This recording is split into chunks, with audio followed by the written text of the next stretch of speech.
Hi,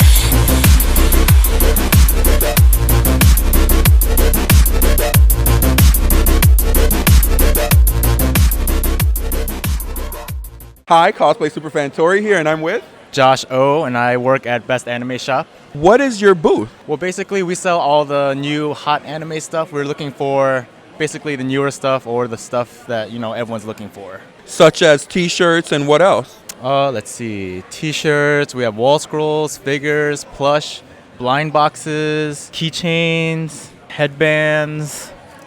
That's fantastic. These items are very uniquely made, I think. How long have you been doing this? I've been doing this about a year and a half now. A year and a half. How long has the company been around? The company's been around, I want to say 6 years. 6 years? Yes. What made you come to Florida Anime Experience? Well, I heard this was a fairly new anime, and my boss was very interested in, how the convention is, seeing if it's something that he could come back to year and year again. So. Would you be surprised to know that Florida Anime Experience went on for 6 years? Wow, I did not know that at all. This convention is actually a great introduction to the environment of going to cons. Mm-hmm. It's not too big, not too small, and it has a lot of features that people can get into if they've never experienced any anime before. What would you say this environment is for you as a vendor at this particular dealer's room? It's not really something you can judge unless you're here, in person to check it out. How has the staff been with you so far? Have they been helpful or anything? Excellent. They've been excellent. They've been helping me like every step of the way, from getting here and setting up, and any questions we had about times or anything like that, they had everything ready for us. That sounds fantastic.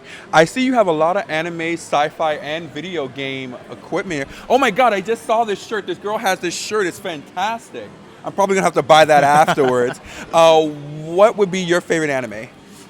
My favorite anime. As of now, I would have to say One Punch Man.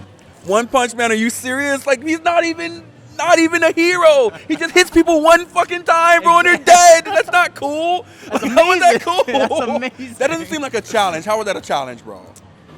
Well, he's looking for the challenge. I think that's the most important part. He's looking for a challenge. So everyone else is plebs until I meet this dude. Pretty much. Well, you've been watching Pros and Cons. Thanks so much for tuning in. We'll see you guys next time. So I'm Greg with Pros and Cons, and I'm with Michael Provins of Corset Punk and Kilts. Awesome. So So you have a lot of stuff here. You got rings, you got the kilts, you got the corsets. How did you get started with this? Well, the rings actually came from my former mentor. He passed a couple years ago, but he was a family friend for 20 years, and I used to travel with him. He did the whole con gypsy thing for 40 years, and we traveled together. And I was also doing corsets on the side. I was designing them, so we started doing kind of side-by-side businesses. And then before he passed, he kind of set me up with everything that he was doing, and so I'm carrying the torch for him as well. So you just said design. So are you making these corsets yourself? I do design work and have them made for me, because I do about 35 shows a year. Too busy to be my own sweatshop, you know what I'm saying? No, but they are all handmade. They're just not handmade by me personally, unless it's a high-end wedding or a high-end cosplay, like a one-off. Then I get in there. You have wedding, like, is it traditional white? Or are they going like, because you're Well, there are all kinds, honestly. I mean, honestly, geeks and nerds, we get original, but standard weddings, the white brocades with like white gowns and everything. Yeah, we'll do those as well. Have you ever had a combination where, I don't know how long you've been doing the kilts yet, but the bride wearing the corset and then the groom wearing a matching pair? Yeah, they call them the Charlie suits, where it's like the jacket with the big ruffles and then the kilt underneath, and then they'll have the shoulder plaid. Yeah, we've done one of those. All right, so how much would a traditional corset or kilt run you? A traditional corset, first of all, a real corset is steel bone. It's made for tight lacing and waist training, and it's lifetime warranty. So that being said, they're going to be in the $150, $160 area. It's a little bit of an investment, but it lasts you for years if you don't jump into wood chippers and do stupid stuff. Doesn't end well for you, the wood chipper, or the corset. So really, really bad day. So you offer the lifetime warranty? We do. We lifetime warranty our workmanship. So if anything were to happen that's not regular wear and tear, 10 years along the line, if you get a little bit of a rub in the fabric, that's one thing. But if boning breaks or hardware breaks or something that shouldn't, we'll just replace it. Is that for the kilt as well? Well, the kilts as well. I mean, yeah, if anything goes wrong with the kilts, then we'll replace those. That's really cool. Now, I have another question for you. This might be a bit personal. We just met, but you had some water, so that's all good. Yeah. So, have you ever put on a corset yourself? Oh, yeah. Yeah, I know how to put my own on. I actually know how to put my own on so that I can teach other people how to put their own on.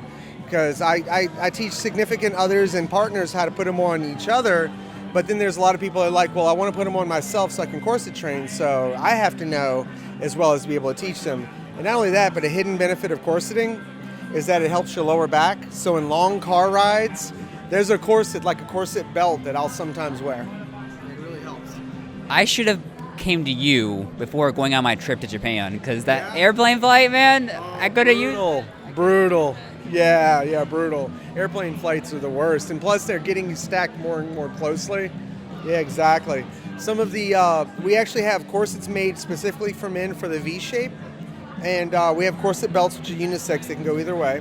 And then of course for people who want, if it's a male who wants to cross play as a female, we have corsets that are for that as well. So where could people find you on the interwebs? Corsetpunk.com, and I have Corset Punk in kilts on Facebook. All right, and my email address is mike@corsetpunk.com. So if they wanted to contact me directly, you can always get me there. Yeah, well, thank you very much for joining us today. My pleasure. Absolutely. We'll catch you guys later. Awesome. It was a pleasure.